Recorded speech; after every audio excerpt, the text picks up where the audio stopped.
opening the dialogue to have a healthy discussion on race with our series of courageous conversations. Protests all across the country demonstrate the need for this understanding. Tonight, NBC6 Sports Director Tim Owens shares his story. Gosh, it was probably 4th or 5th grade. We were playing football in my grandmother's front yard, and the star football player on our high school team, his name was Obi Stillwell, and we saw him walking down the street, and it was one of those like, oh my gosh, there's Obi Stillwell, you know, because I'm a big sports guy. The players were who I looked up to, and so we asked him if he would come play football with us, and he did. He came, and he was our all-time quarterback, and that kind of became a thing. You know, he taught us, my cousins and I, who had never really been around black people, to see the heart of a black man, and I think we touched him as well.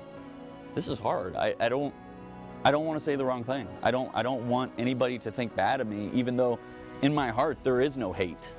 But I think that's the fear of a lot of white people, is that, you know, not everybody knows their heart, and so if you say the wrong thing or do the wrong thing, or you know, make the wrong comment or support the wrong thing, that people are going to think you're a bad person.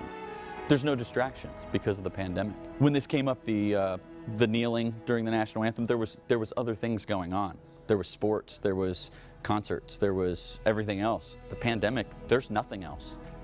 We have to focus on this. And so I think it's opening a lot of people's eyes because there's not a distraction. People talk too much. And that's a true statement. I'm way guilty of it.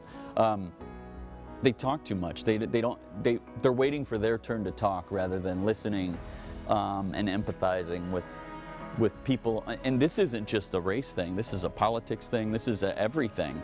Nobody wants to listen and have a chance that their mind's going to be changed. And I think that we need to listen more and talk less.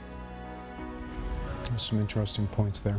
Well, you can find all of this week's Courageous Conversations on our website, arcotexhomepage.com, and we are going to keep this discussion going every Tuesday on NBC6 News.